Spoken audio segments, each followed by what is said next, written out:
لبيك اللهم لبيك لبيك لا شريك لك لبيك إن الحمد والنعمة لك والملك لا شريك لك لبيك اللهم لبيك لبيك لا شريك لك. Video ini sambil menjawab yang ada komentar di medsos, termasuk rukun iman akhir cinta dengan para zuriyah Rasulullah SAW. Berarti nggak belajar dia. Jadi menjawab termasuk rukun iman. Karena apa? Mengimani hadis-hadis yang disampaikan oleh beliau Rasulullah SAW. Jadi hati-hati kalau ada suara-suara sumbang, wah ini nang melajari membawai kita untuk kendor, kada percaya, kendor cinta dengan para habaib, dengan para zuriyah Nabi. Hati-hati, jangan diikuti. Bismillahirrahmanirrahim. Assalamualaikum warahmatullahi wabarakatuh. Alhamdulillah hamdan katsiran thayyiban mubarakan fi kama yuhibbuna wa yarda. Wassalatu wassalamu ala Rasulillah wa ala alihi wa sahbihi wa man tabi'ahum bi ihsanin ila yaumil wa ba'd. Ikhwatal iman rahimani wa rahimakumullah. Sesungguhnya rukun iman yang disampaikan dan diajarkan oleh Nabi SAW kepada umatnya itu berjumlah 6 rukun iman. Sebagaimana Nabi SAW suatu ketika beliau didatangi oleh malaikat Jibril, dan malaikat Jibril ini ingin menguji tentang hafalan Nabi SAW atau keimanan Nabi SAW berkaitan dengan rukun iman. Maka jawaban dari Nabi SAW inilah yang menegaskan kepada kita bahwasanya antu'mina billah wa malaikatihi wa kutubihi wa rusulihi wal yaumil akhir wal qadri khairihi wa syarrihi. Engkau beriman kepada Allah, beriman kepada para malaikat, beriman kepada kitab-kitab yang Allah Subhanahu wa taala turunkan, beriman kepada para rasul yang Allah Subhanahu wa taala utus, beriman kepada negeri akhirat, dan beriman kepada takdir baik maupun takdir buruk. Sehingga kata para ulama, siapa saja yang menambah dan mengurangi dari rukun iman ini, maka itu adalah merupakan kekufuran kepada Allah Subhanahu wa taala, kelancangan kepada Allah Subhanahu wa taala.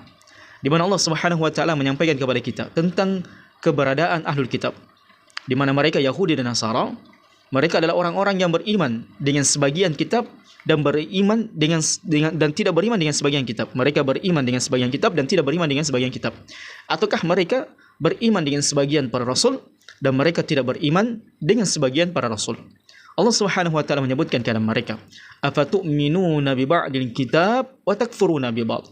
Apakah kalian wahai Yahudi dan Nasara beriman dengan sebagian kitab dan kemudian tidak beriman dengan sebagian kitab?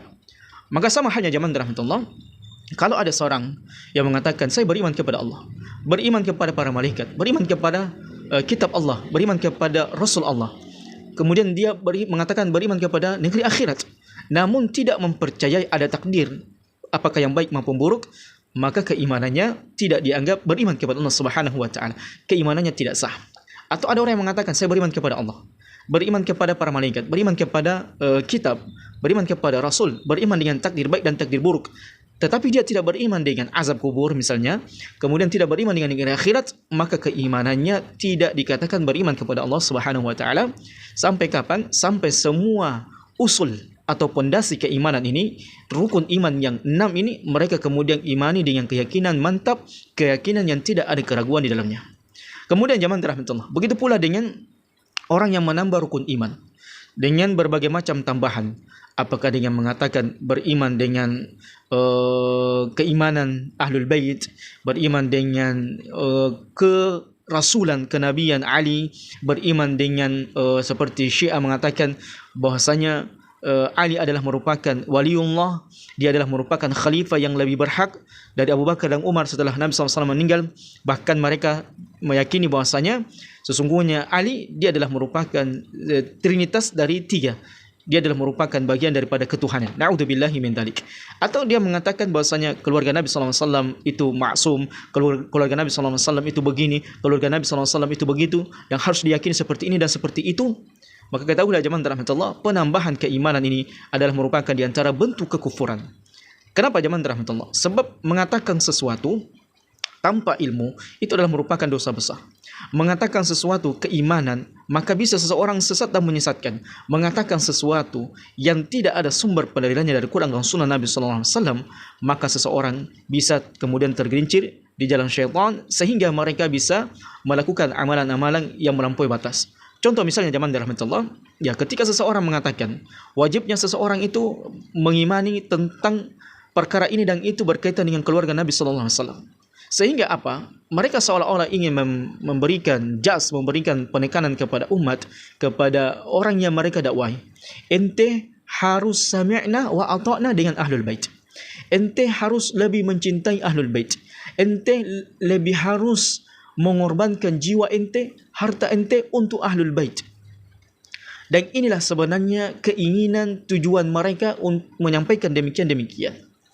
Bahkan tidak sedikit jemaah rahmatullah, kita melihat potongan-potongan video di sana mereka kemudian mengangkat diri-diri mereka, memuliakan diri-diri mereka, mengagungkan diri-diri mereka, seolah-olah mereka ini adalah orang-orang yang hebat, seolah-olah mereka ini adalah orang yang memiliki karomah, seolah-olah mereka ini adalah manusia-manusia pilihan, seolah-olah mereka inilah yang memegang kunci surga dan memegang kunci neraka, seolah-olah mereka ingin mengatakan kepada manusia, kamilah manusia yang paling terbaik di dunia ini. Kamilah manusia pilihan, kami adalah keturunan Nabi sallallahu alaihi wasallam, kamilah yang kalian harus ikuti, kamilah yang harus kalian taati, kamilah yang harus kalian sembah. Naudzubillah. Dengan tidak langsung jemaah rahmatullah, kalimat kamilah yang kami harus sembah secara tidak langsung amalan-amalan perkataan-perkataan mereka mengarahkan demikian. Hati-hati. Ini adalah merupakan bentuk memalingkan peribadatan kepada Allah dengan peribadatan kepada manusia. Adapun peribadatan kepada Allah, dia hanyalah kamuflase untuk beribadah kepada mereka, mengagungkan kepada mereka, mengagungkan orang-orang seperti mereka. Ingat jemaah rahmatullah, Nabi sallallahu alaihi wasallam suatu ketika menyampaikan kepada para sahabatnya, di antara sahabatnya yang dahulunya beragama Nasara, yang kemudian mereka memeluk agama Islam. Maka Nabi sallallahu alaihi wasallam menyampaikan kepada mereka, bukankah kalian menyembah rahib-rahib kalian? Maka sahabat ini kemudian berkomentar, ya Rasulullah SAW, kami tidak menyembah rahib-rahib kami. Maka Nabi SAW kemudian menjelaskan, bukankah kalau rahib-rahib kalian itu menyampaikan sesuatu yang haram dan kemudian menjadikan halal, kalian mengikutinya? Atau ada sesuatu yang halal yang mereka haramkan, kalian mengharamkannya? Bukankah ini adalah merupakan di antara peribadatan kepada rahib-rahib kalian? Dan ini banyak jemaah rahmatullah, manusia-manusia berlaga islami, berpenampilan islami, namanya islami, tapi watak-watak mereka, perilaku mereka tidak terlepas dari perilaku orang-orang Yahudi dahulu sejak sekarang. Mereka adalah orang-orang yang menyimpang, orang-orang yang ingin merusak agama Allah Subhanahu wa taala, sunnah-sunnah Nabi SAW, syarat-syarat Allah Subhanahu wa taala, dengan mengatasnamakan kamilah keturunan Nabi sallallahu alaihi wasallam. Oleh kerana jemaah rahmatullah, ini penegasan buat kita semuanya. Allah Subhanahu wa taala menyebutkan tentang keadaan orang kafir.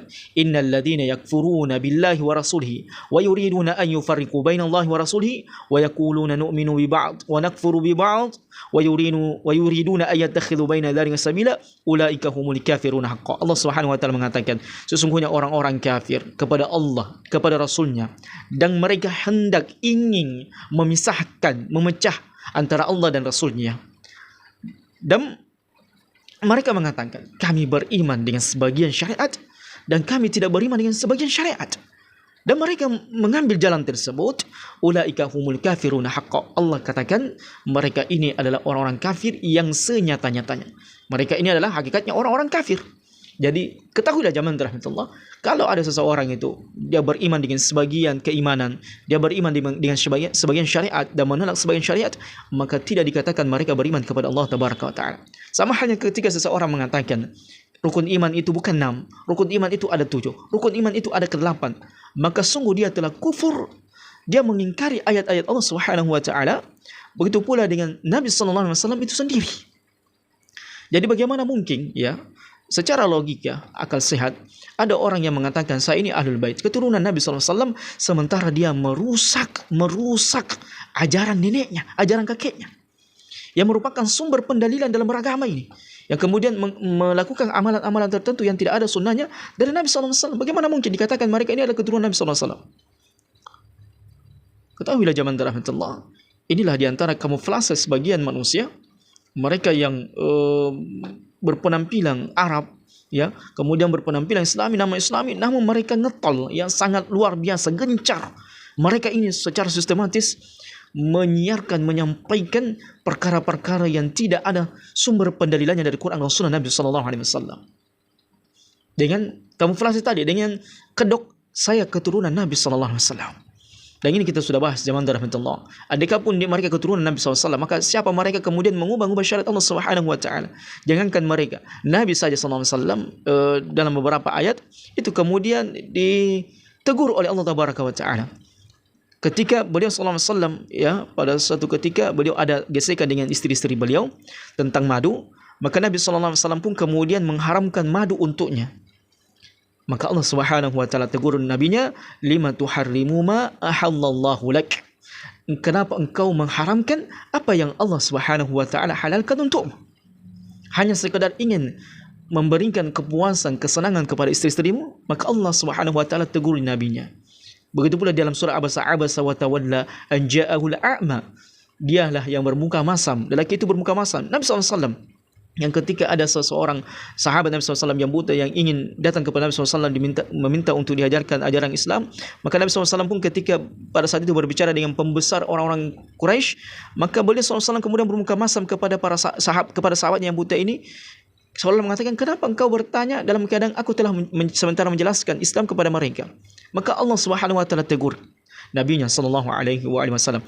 Kalau kepada Nabinya sallallahu alaihi wasallam ditegur oleh Allah Tabaraka wa Taala, maka bagaimana dengan keturunan yang jauh atau bahkan mereka ini bukan keturunan Nabi sallallahu alaihi wasallam.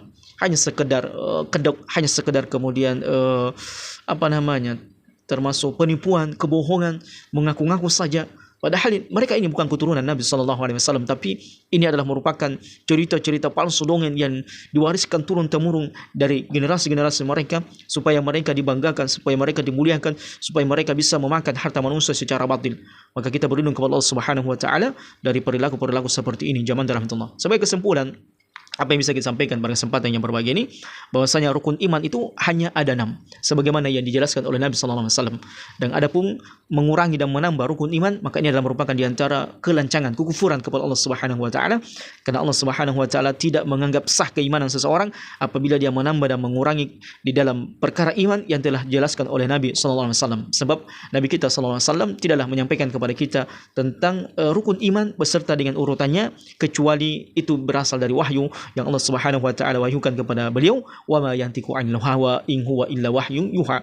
Tidaklah Nabi SAW itu berbicara dengan hawa nafsunya, melainkan apa yang beliau sampaikan, apa yang beliau lakukan itu berasal dari wahyu yang Allah Subhanahu Wa Taala wahyukan kepada beliau sallallahu alaihi wasallam. Demikianlah jamaah rahmatullah, sedikit kritikan dan meluruskan perkara-perkara syubhat, perkara-perkara khurafat, cerita dongeng dan kebohongan yang datang dari mereka yang mengaku keturunan Nabi sallallahu alaihi wasallam. Hadza wallahu a'lam bissawab. Subhanakallahumma bihamdika asyhadu an la ilaha illa anta astaghfiruka wa atubu ilaik wa akhiru da'wana alhamdulillahi rabbil alamin.